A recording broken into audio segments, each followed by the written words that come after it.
اعوذ باللہ من الشیطان الرجیم بسم اللہ الرحمن الرحیم وما لی لا اعبد الذی فطرنی وإلیہ ترجعون أَأَتَّخِذُ مِن دُونِهِ آلِهَةً إِن يُرِدْنِ الرَّحْمَنُ بِضُرٍّ لَّا تُغْنِي عَنِّي شَفَاعَتُهُمْ شَيْئًا وَلَا يُنقِذُونَ صدق اللہ العظیم۔ رفا رمضان ٹرانسمیشن میں رفا انسٹیٹیوٹ آف میڈیا سائنسز کے اسٹوڈیو سے میں متین فاروقی آپ کا ہوسٹ اور میرے ساتھ اکرام سلیری حاضر ہیں۔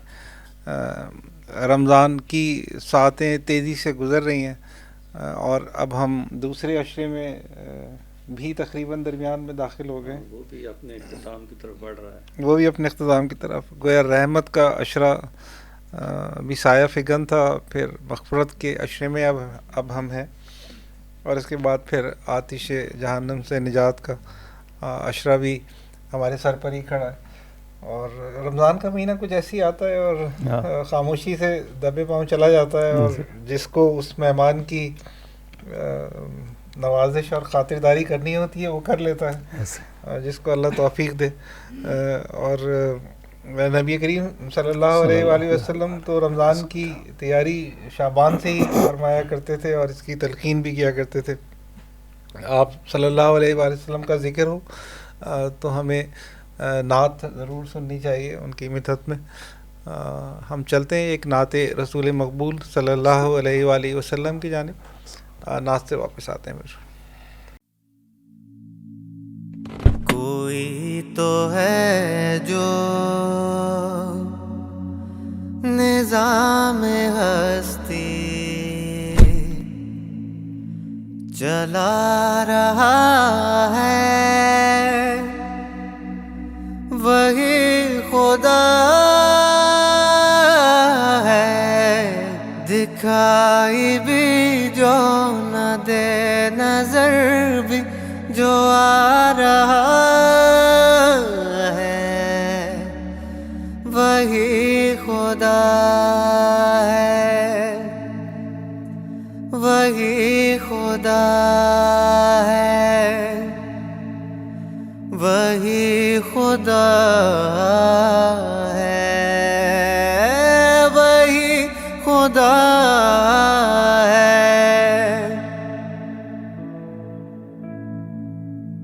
نظر بھی رکھے سماتے بھی، وہ جان لیتا ہے نیتیں بھی، جو دن کو رات اور رات کو دن بنا رہا ہے، وہی خدا ہے، وہی خدا ہے، وہی خدا ہے، وہی خدا ہے۔ تلاش اس کو نہ کر بتوں میں، وہ ہے بدلتی ہوئی رتوں میں، جو خانہ لاشعور میں جگمگا رہا ہے، وہی خدا ہے، وہی خدا ہے، وہی خدا ہے، وہی خدا ہے۔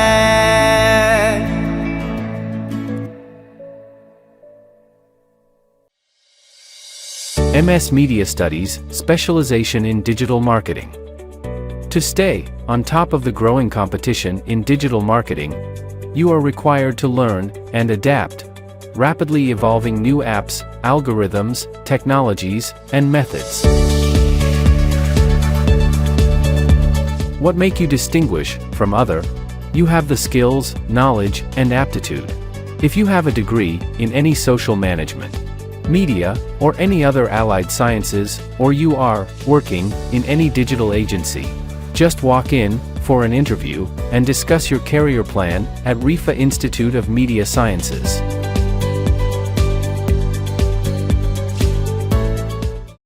Considering a master's in game design and development. It's an excellent choice. But do remember, game studios in Pakistan prioritize skills over qualifications. However, international game companies typically value your portfolio, skills, and understanding of game philosophies. To pursue an MS degree, you should have a genuine passion for gaming, backed by a bachelor's degree in fields such as computer science, engineering, media sciences, AI, or other immersive technologies. At RIFA Institute of Media Sciences, Immersive Media Lab, we offer an intricate blend of creative processes, game theories, and design expertise. Join us for a discussion with our seasoned professionals and educators to chart your journey. Evening and weekend classes. RIFA Institute of Media Sciences. Al Mizan, IIMCT Complex. 274 Main Peshawar Road, Rawalpindi. Call 031711788980.